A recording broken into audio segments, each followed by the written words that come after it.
శుక్లాంబరధరం విష్ణుం శశివర్ణం చతుర్భుజం ప్రసన్నవదనం ధ్యాయేత్ సర్వవిఘ్నోపశాంతయే.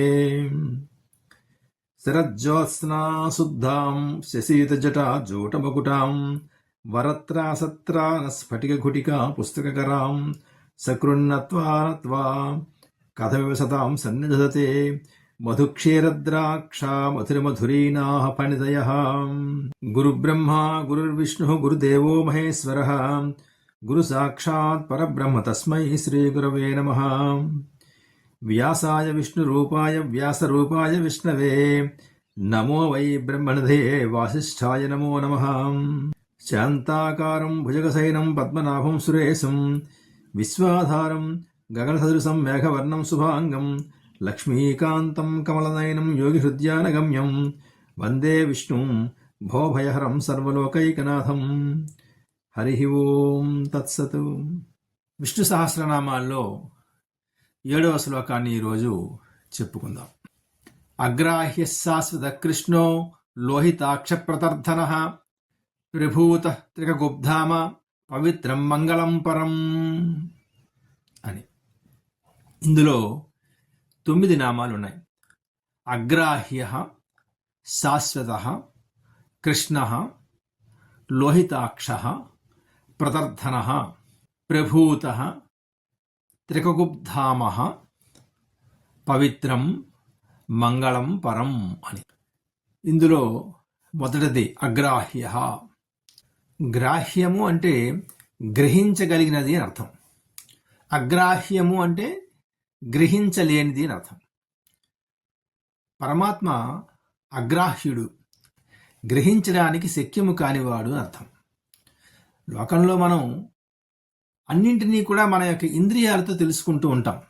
కొన్నిటిని కళ్ళతో చూసి తెలుసుకుంటాం, కొన్నిటిని చెవులతో విని తెలుసుకుంటాం, మరికొన్నిటిని వాసన చూసి ఇది ఫలానా వస్తువు అని తెలుసుకుంటాం, మరికొన్నిటిని రుచి చూసి తెలుసుకుంటాం, ఇంకా కొన్నిటిని స్పర్శ జ్ఞానం చేత కొన్నిటిని తెలుసుకుంటాం. ఇవేవి కాకపోతే మనస్సుతో ఊహ చేసి కొన్నిటిని తెలుసుకుంటాం, లేదా బుద్ధి చేత మరికొన్నిటిని తెలుసుకుంటాం. శాస్త్రములు మొదలైనటువంటి వాటిని పరిశీలన చేసి తెలుసుకుంటాం. కానీ శ్రీమన్నారాయణమూర్తి దేని చేతను గ్రహించడానికి శక్యము కానివాడు. అంటే ఆయన ఇంద్రియాతీతుడు, మన ఇంద్రియముల చేత గోచరము కానిటువంటి వాడు కాబట్టి ఆయన అగ్రాహ్యుడు అంటారు. కేనోపనిషత్తులో దీనికి చక్కనైనటువంటి ఉదాహరణ చెప్పారు. మన కళ్ళతో దేనిని చూడలేము, కానీ దానితోనే సమస్తమును చూడగలుగుతున్నాము. అలాగే మన చెవులతో దేనిని గురించి విని తెలుసుకోలేము, కానీ దానివల్లనే సమస్తమును విని తెలుసుకుంటున్నాము. అదిగో దానిని పరబ్రహ్మము, దానిని పరమాత్మ అని అన్నారు. ఆ పరమాత్మయే విష్ణువు. ఇక తరువాతి నామం శాశ్వత అని. శాశ్వతుడు అంటే ఎల్లప్పుడూ స్థిరంగా ఉండువాడు అని అర్థం. ఒక విత్తనాన్ని గమనించండి. అది మొలకెత్తడం చూస్తాం. అది మన కళ్ళ ముందే పెరిగి పెద్దదై కాయలు కాసి ఫలాలనిస్తూ ఉంటుంది. ఈ విత్తనం అలా మార్పు చెందడానికి ఎంతకాలం పట్టిందో మనం గమనిస్తాం. ఇదిగో ఈ విత్తనం ఈ ఫలితాన్ని ఇవ్వడానికి ఇన్ని రోజులు పట్టింది అని మనం తెలుసుకుంటాం. ఇది కాలగతి. ఈ కాలగమనంలో ఉన్నటువంటి మార్పుని గమనిస్తాం. ఈ గమనిస్తున్నటువంటి మనం కూడా మార్పు చెందిపోతూ ఉంటాం. కానీ ఎప్పటికీ ఈ కాలగతికి, ఆ మార్పుకి లోను కాకుండా ఉన్నటువంటి శ్రీమన్నారాయణమూర్తి శాశ్వతుడు.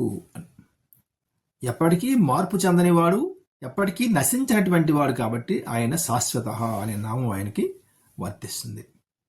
ఇక తరువాతి నామం కృష్ణ అని. కృష్ణ అనే శబ్దం ఈ విష్ణు సహస్రనామాల్లో అత్యంతమైనటువంటి విశేషమైనటువంటి నామం. వ్యాస భగవానుడే చెప్పారు. ఋషిర్నామ్నాం సహస్రస్య వేదవ్యాసో మహారుషి చందోనుష్టు తథాదేవో భగవాన్ దేవకీసుత అని. సాక్షాత్ విష్ణు సహస్రనామాలకి భగవంతుడు కృష్ణుడే అని చెప్పారు. సాక్షాత్ కృష్ణ పరమాత్మ యొక్క సమక్షంలోనే భీష్ముల వారు ధర్మరాజుకు ఉపదేశం చేశారు విష్ణు సహస్రనామాన్ని. అంచేత కృష్ణ శబ్దం అనేటువంటిది అత్యంత కీలకమైనటువంటి నామంగా దీంట్లో మనం చెప్పాలి. కృష్ అంటే సత్యము నా అంటే నిరతిశయమైనటువంటి ఆనందము అని అర్థం.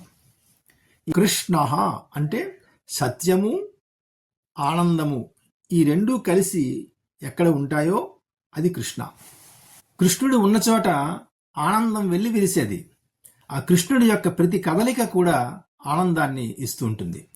ఆ కృష్ణ పరమాత్మ యొక్క చేష్టలతో కేవలం గోపీజనమే కాకుండా ఆనాడు ఏమీ తెలియనటువంటి లేగదోడలు, గోవులు అవి కూడా ఆయన యొక్క స్పర్శకి ఎంతో ఆనందపడుతూ ఉండేవట. పోతన గారు భాగవతంలో అంటారు, క్రేల్లురికి మసలు లేగలు మల్లడిగొని రంకెలిడియ మదవృషభంబుల్ పెళ్ళుగ మదవులు పొదుగున జల్లించం పాలు పాలు సంభవ వేలన్ అంటారు. కృష్ణ పరమాత్మ జన్మించిన వెంటనే ప్రకృతి అంతా కూడా ఆనంద పరవశమైంది. ఆ నందవ్రజంలో ఉన్నటువంటి సమస్తమైనటువంటి లేగదోడలన్నీ కూడా సంతోషంగా ఆనందంతో గంతులేసేయట. మదించినటువంటి వృషభాలన్నీ కూడా సంతోషంగా రంకెలు వేసేయట. అంతవరకు కొద్ది కొద్దిగా పాలిచ్చేటువంటి గోవులు కూడా ఆ సంతోషంలో రెండింతలు పాలిచ్చేసేయట. ఎంత పరమానంద భరితం అయిపోయింది చూడండి ఆ ప్రదేశం అంతా కూడా. అంచేతనే ఆయనని కృష్ణ, మిగతా ఏ అవతారానికి లేనటువంటి లీలలన్నీ కూడా కృష్ణ పరమాత్మ యొక్క అవతారంలో కనిపిస్తాయి. అంచేతనే శ్రీకృష్ణ లీలలు అని అంటాం. లీల అంటే లీ శ్లేషనే, లా హ్లాదనే అని అర్థం. శ్లేషణము అంటే తన వైపు ఆకర్షించేది అని అర్థం. తన యొక్క లీలల చేత, తన యొక్క నడత చేత, తన యొక్క చూపు చేత, తన యొక్క కదలికల చేత ఆయన అందరినీ కూడా తన వైపుకు లాక్కుంటాడు, ఆకర్షిస్తాడు. ఆయన లాక్కొని మహదానంద భరితుల్ని చేస్తూ ఉంటాడు ఆయన. అది కృష్ణ లీలలంటే. అంచేతనే ఆయనను చూసినటువంటి వారు, ఆయనతో మాట్లాడినటువంటి వారు, ఆయనతో ఆడుకున్నటువంటి వాళ్ళు, ఆయనను ముట్టుకునేటువంటి వాళ్ళు, ఆయన కథలు విన్నటువంటి వాళ్ళు అందరికీ కూడా ఆనందమే కలుగుతూ ఉంటుంది. అది కృష్ణలీలలంటే. ఈ కృష్ణ అనే శబ్దానికి మరో అర్థాన్ని కూడా చెప్పుకోవచ్చు. సమస్త పాపములను తొలగించువాడు అర్థం. ఆయన పుట్టిన నాటి నుండి కూడా అనేక మంది రాక్షసులను సంహరించాడు. ఆయన సంహరించి లోకంలో ఉన్నటువంటి బాధల్ని తొలగించాడు. అందుకు ఆయన కృష్ణ అని. ఈ కృష్ణ శబ్దానికి నీలవర్ణం అని అర్థం ఉంది. నీలవర్ణ స్వరూపుడైన. ఈ నీలవర్ణానికి ఒక అర్థం ఉంది. అన్ని వర్ణాలని కూడా తనలో కలుపుకునేటువంటి శక్తి ఈ నీలవర్ణానికి ఉంటుంది. అంతేకాదు, ఏ వర్ణము లేని స్థితి నీలంగా కనిపిస్తూ ఉంటుంది. ఆకాశం చూడండి, వాస్తవంగా దానికి ఏ వర్ణము లేదు, కానీ అది మనకి చూడడానికి నీలంగా కనిపిస్తూ ఉంటుంది. ఆయన పరమాత్మ ఏ వర్ణము లేనటువంటి నిర్గుణ స్వరూపుడైన. అంచేతనే ఆయనని కృష్ణ అని పిలుస్తాం. ఇక తరువాతి నామం లోహితాక్ష. లోహితము అంటే ఎర్రనైన వర్ణము అని అర్థం. లోహితాక్షుడు అంటే ఎర్రని నేత్రములు కలవాడు అని అర్థం. ఈ నామం దుష్ట సంహారం చేసినప్పుడు విష్ణువు యొక్క క్రోధానికి సంకేతంగా చెప్పబడుతున్నటువంటి నామం ఇది. రావణుడు, హిరణ్యాక్షుడు, హిరణ్యకశిపుడు మొదలైనటువంటి రాక్షస సంహారం చేసినప్పుడు ఆ భగవంతుడి యొక్క కన్నులు ఎర్రపడతాయి. అలాగే కన్నుల్లో ఎర్రని జీర కలిగి ఉండడం అనేటువంటిది మహాత్ముల యొక్క లక్షణంగా చెప్పబడుతుంది. మహాత్ములకి దయ, ప్రేమ మొదలైనటువంటి లక్షణాలు ఆ కళ్ళల్లోనే వ్యక్తమవుతూ ఉంటాయి. అలాంటి లోహితాక్షుడైన లోహితాక్ష, లోహితాక్షాయ నమః అని ఆయనను మనం కీర్తిస్తాం. తరువాత ప్రతర్ధన అనే నామం. ప్రతర్ధనుడు అంటే ప్రళయే భూతాని ప్రతర్ధయతి హినస్తి ఇది ప్రతర్ధన అని. ప్రళయకాలమునందు ఈ సమస్త భూతకోటిని కూడా నాశనము చేయువాడు అని అర్థం. భగవద్గీతలో కృష్ణ పరమాత్మ అర్జునుడికి చెప్తూ అంటారు, కాలోస్మి లోకక్షయకృతు అంటారు. ఈ సమస్త లోకాన్ని కూడా నాశనం చేసేటువంటి కాలస్వరూపుడిని కూడా నేనే అంటారు. అంచేత ఈ కాలమునందు సమస్త విశ్వము కూడా పడిపోతుంది. ఆయన ఒక్కడే శాశ్వతంగా నిలిచి ఉంటాడు. కాబట్టి ఆయన ప్రతర్ధన అనే నామం ఆయనకి వర్తిస్తుంది. ఈ ప్రతర్ధన అంటే మరో అర్థం ఉంది. తనను ఆశ్రయించేటువంటి వారి యొక్క కష్టాలను, ఆపదలను సమస్తమును కూడా తొలగించువాడు అర్థం. ప్రతర్ధనాయ నమః అని ఆయనని కీర్తిస్తాం. తరువాతి నామం ప్రభూత అని. ప్రభూత అంటే చక్కగా కలిగించువాడు అర్థం. ఈ సమస్త జగత్తుని కూడా ఆయనే తిరిగి మళ్ళీ సృష్టిస్తూ ఉంటాడు. గత నామం ప్రదర్థన, అది సమస్తమును నాశనము చేయువాడు అని చెప్తుంది. ఇది ప్రభూత, సమస్తమును తిరిగి మళ్ళీ కలిగించువాడు, సృష్టించువాడు ఆయనే. ఈ సృష్టి అంతటికీ ఆయనే కారకుడు. ఈ సృష్టి యొక్క వినాశనానికి కూడా ఆయనే కారకుడై ఉంటాడు. దానిని ప్రభూత అని. జ్ఞాన ఐశ్వర్య సంపన్న ప్రభూత అని వేరొక అర్థం ఉంది. ఈ లోకంలో ఉన్నటువంటి సమస్త జ్ఞానానికి, ఐశ్వర్యానికి ఆయనే కారకుడై ఉంటాడు.